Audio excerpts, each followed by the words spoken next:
അറിവുള്ള മനുഷ്യൻ വാട്സപ്പ് യൂണിവേഴ്സിറ്റിയിൽ വീണുപോയി. വളരെ ദൗർഭാഗ്യകരമാണ് ഈ പോസ്റ്റ്. അധിക്ഷേപത്തിന്റെ പോസ്റ്റാണ്. മഹാവിഷ്ണുവിന്റെ അവതാരമായ പരശുരാമൻ കേരളത്തിലേക്ക് കൊണ്ടുവന്ന 2 കുടുംബങ്ങളാണ് താഴമെണ്ണും തരണനെല്ലൂരും. അങ്ങനെയാണ് ഹിന്ദു വിശ്വാസം.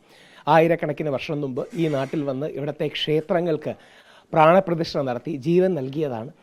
നൂറ്റാണ്ടുകളായിട്ട് ഈ മണ്ണിൻ്റെ ഭാഗമാണ്. അപ്പോൾ എനിക്ക് വളരെ വിഷമം തോന്നി അദ്ദേഹത്തെ പോലൊരു സ്കോളറായ അറിവുള്ള മനുഷ്യൻ വാട്സപ്പ് യൂണിവേഴ്സിറ്റിയിൽ വീണുപോയി വ്യാജ വാർത്തകളും മറ്റും പറയുന്നത്. അദ്ദേഹത്തിൻ്റെ പോസ്റ്റിലെ 2-3 കാര്യങ്ങൾ എടുക്കാം.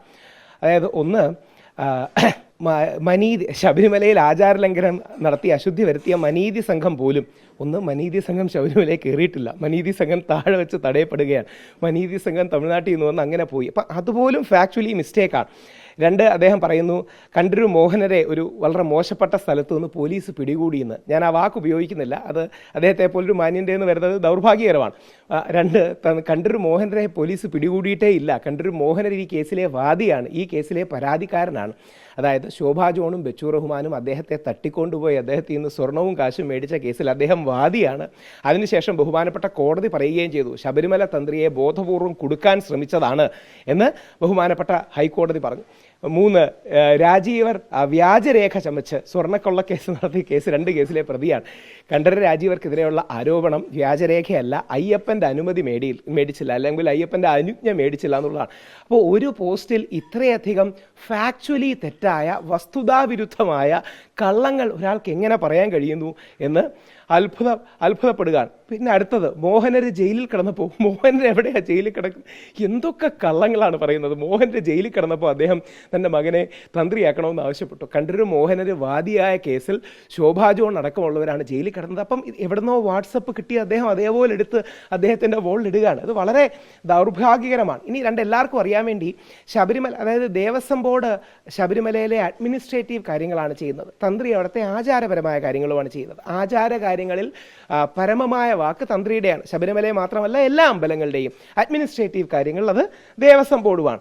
അപ്പോൾ ഇത്രയധികം കള്ളങ്ങളും തെറ്റുകളും വ്യാജവും അദ്ദേഹത്തിന് എങ്ങനെ പറയാൻ കഴിയുന്നു എന്ന് എനിക്ക് അത്ഭുതം തോന്നുന്നു. അതും അദ്ദേഹത്തെ പോലെ പണ്ഡിതനായ ഒരു വ്യക്തിക്ക് ദയവായി ക്രോസ് ചെക്ക് ചെയ്തിട്ട് വാട്സപ്പിൽ വരുന്ന ഫോർവേഡുകൾ അദ്ദേഹം ഇടണമെന്നാണ് എൻ്റെ അഭ്യർത്ഥന. ഇനിയും കണ്ടൊരു രാജീവരുടെ കേസിൽ കൊല്ലം കോടതി 4 സ്ഥലങ്ങളിൽ എടുത്തു പറയുന്നു. 2 സ്ഥലങ്ങളിൽ പറയുന്നു there is not even an iota of evidence. 2 സ്ഥലങ്ങളിൽ പറയുന്നു there is nothing to place on record against the tantri. അതായത് കോടതി നിരപരാധിയാണെന്ന് 4 സ്ഥലങ്ങളിൽ എടുത്തു പറഞ്ഞ CPM-കാർ കള്ളക്കേസിൽ കുടുക്കിയ 41 ദിവസം അങ്ങനെ കള്ളക്കേസിൽ ജയിലിൽ കിടക്കേണ്ടി വന്ന തന്ത്രിയെക്കുറിച്ച് ഒരു BJP നേതാവ് ഇങ്ങനെ പറയുന്നത് വളരെ വിഷമകരമാണ്. BJPയിൽ എല്ലാവർക്കും അഭിപ്രായം ഉണ്ടെന്നൊന്നും എനിക്ക് തോന്നുന്നില്ല. കണ്ടർ രാജീവരെ കുറിച്ച് അദ്ദേഹത്തെ രാജീവ് ചന്ദ്രശേഖർജി അദ്ദേഹത്തെ വിസിറ്റ് ചെയ്തിരുന്നു. കുമ്മനം രാജശേഖരൻ ചേട്ടനെ പോലുള്ള ആൾക്കാർ അവർക്കൊന്നും അഭിപ്രായം ഉണ്ടെന്ന് തോന്നുന്നില്ല. സുരേഷ് ഗോപിയെ പോലുള്ള ആൾക്കാർക്ക് അഭിപ്രായം ഉണ്ടെന്ന് തോന്നുന്നില്ല. ഡോക്ടർ KS രാധാകൃഷ്ണൻ സാർ കാര്യങ്ങൾ കുറച്ചുകൂടെ പഠിച്ച് അവതരിപ്പിക്കുകയാണെങ്കിൽ നല്ലതായിരുന്നു. കാര്യം അദ്ദേഹത്തെ കേരള സമൂഹം ബഹുമാനിക്കുന്ന ഒരു എഴുത്തുകാരനും പ്രഭാഷകനും ഒക്കെയാണ്. ശ്രീശങ്കര യൂണിവേഴ്സിറ്റിയുടെ വൈസ് ചാൻസലറാണ്. അതിൽ നിന്ന് വാട്സപ്പ് യൂണിവേഴ്സിറ്റിയിലേക്ക് അദ്ദേഹം വീണുപോകുന്നത് ദൗർഭാഗ്യകരമാണ്. അദ്ദേഹം ഈ പോസ്റ്റിലെ ഫാക്ച്വൽ തെറ്റുകളെങ്കിലും അംഗീകരിക്കുന്നെങ്കിൽ അംഗീകരിക്കണമെന്നുള്ളതാണ് അദ്ദേഹത്തോടുള്ള അഭ്യർത്ഥന. അദ്ദേഹത്തോടൊപ്പം 1-2 പരിപാടിയിൽ പങ്കെടുത്തുള്ള വ്യക്തിയാണ് ഞാൻ. 2, ഇത് കണ്ടർ രാജീവരെ കുറിച്ച് പറയുന്നത് അദ്ദേഹം ഏതെങ്കിലും തരത്തിൽ എൻ്റെ ബന്ധു ആയതുകൊണ്ടല്ല. അയ്യപ്പസ്വാമിയുടെ പിതൃസ്ഥാനീയനാണ്. ഞങ്ങൾ കോടാനുകോടി സാധാരണ അയ്യപ്പ വിശ്വാസികൾക്ക് ശബരിമലയ്ക്ക് വേണ്ടി ആദ്യം പോരാടി ജയിലിൽ പോയ വ്യക്തി ഞാനാണ്.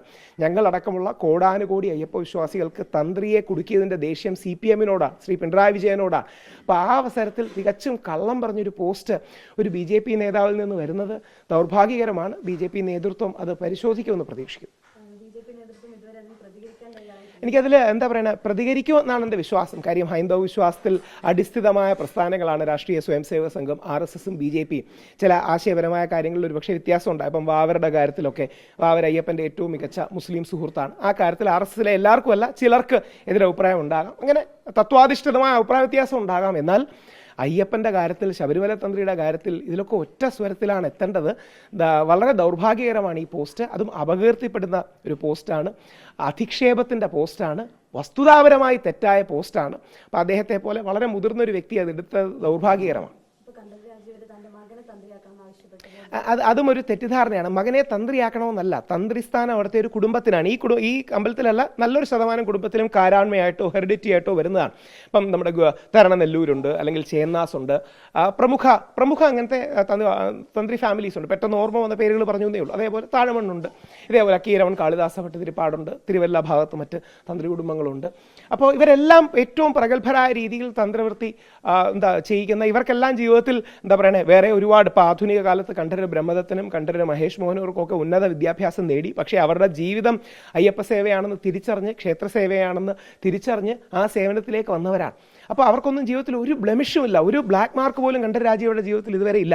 അപ്പം പലപ്പോഴും ഞാൻ എടുക്കുമ്പോൾ അദ്ദേഹം എന്നെ വഴക്ക് പറയാറുണ്ട്, നീ എടുക്കുന്നത് അഗ്രസീവ് സ്റ്റാൻഡാണ്, ഇത്രയും അഗ്രസീവ് ആവരുത്, സോഫ്റ്റ് ആവണമെന്നൊക്കെ പറയുന്ന പരമസാത്വികനായ, ജീവിതത്തിൽ ഒരിക്കൽ പോലും ഒരു പേരുദോഷം കേൾപ്പിച്ചിട്ടില്ലാത്ത വ്യക്തി. അദ്ദേഹം ഒരിക്കൽ മാത്രം ആ കടുത്തൊരു കാര്യം എടുത്തു കണ്ടത്, അത് ശബരിമലയിൽ യുവതികൾ കയറാൻ നിന്നപ്പോൾ വളരെ ശക്തമായ അദ്ദേഹം മുഖ്യമന്ത്രിയോട് പറഞ്ഞു, ഇവിടെ യുവതികളെ കയറ്റുകയാണെങ്കിൽ ഞാൻ കഥ അടച്ചിട്ട് പോകുന്നു, അല്ലെങ്കിൽ ശ്രീകോവിൽ പൂട്ടിയിട്ട് പോകുന്നു. അല്ലാതെ അതുകൊണ്ടാണ് അദ്ദേഹത്തെ പിന്നീട് കുടുക്കിയെന്ന് കോടതിയിൽ അദ്ദേഹം പോയിന്റ് ഔട്ട് ചെയ്യുകയും ചെയ്തു.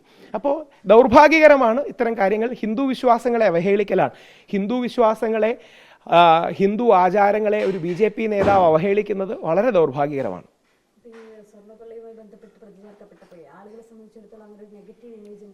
ആദ്യം ചില ആൾക്കാർക്ക് തെറ്റിദ്ധാരണ ഉണ്ടായി. പക്ഷേ കൊല്ലം കോടതി വളരെ കൃത്യമായിട്ട് വിധി പറഞ്ഞില്ലേ.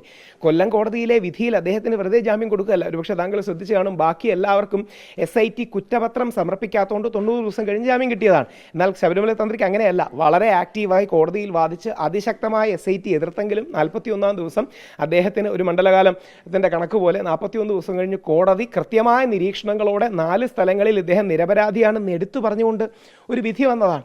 അതിന് SIT മേലെ ചലഞ്ച് ചെയ്തിട്ടുണ്ടോ, ചലഞ്ച് ചെയ്തോട്ടെ. പക്ഷേ ഇതിൻ്റെ പ്രശ്നമെന്ന് പറഞ്ഞാൽ ഇനി 2 ബഹുമാനപ്പെട്ട ഹൈക്കോടതി ജസ്റ്റിസ് ബദറുദ്ദീൻ സാറിൻ്റെ ബെഞ്ച് ഇതിനെക്കുറിച്ചല്ല, അവരുടെ ശബരിമല സ്വർണ്ണക്കൊളയെക്കുറിച്ചുള്ള വിധിയിൽ അദ്വൈതം എന്ന സിനിമയിലെ പഞ്ചാഗ്നി മധ്യേ തപസ് ചെയ്താലും ഈ പാപകർമ്മത്തിന് പ്രതിക്രിയയാകുമോ എന്ന പാട്ട് ആ വിധിന്യായത്തിൽ എഴുതി വെച്ചിട്ടുണ്ട്. അത് വളരെയധികം ആൾക്കാർക്ക് അത്ഭുതം ഉണ്ടാക്കി.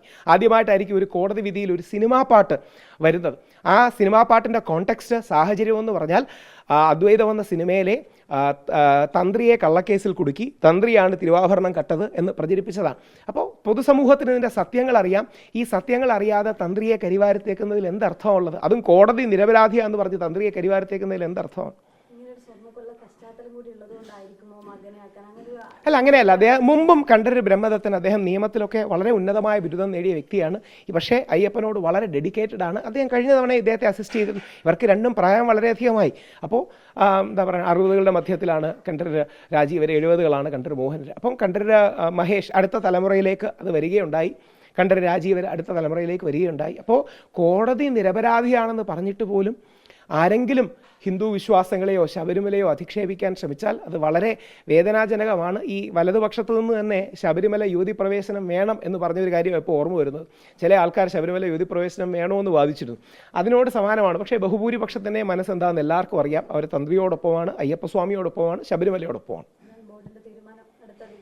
ആ ബോർഡ് അത് ഹൈക്കോടതിക്ക് റെഫർ ചെയ്തു എന്നാണ് പറയുന്നത്. അതൊരു പ്രോസസ്സാണ്. ഹൈക്കോടതിക്ക് റെഫർ ചെയ്തു. എനിക്ക് ഇത്രയും ന്യൂസ് വാല്യൂ തന്നെ അതിനുണ്ടെന്ന് സംശയം ഉണ്ടായിരുന്നു. കാര്യം അദ്ദേഹം ഒരു എഴുത്തു കൊടുത്തു, ഞാനല്ല മകനാണ് വരുന്നത്. അപ്പോൾ ജയകുമാർ സാർ അടക്കമുള്ളവർ ബഹുമാനപ്പെട്ട ഹൈക്കോടതി അതൊരു തീരുമാനിക്കുമെന്ന് തന്നെയാണ് എൻ്റെ പ്രതീക്ഷ.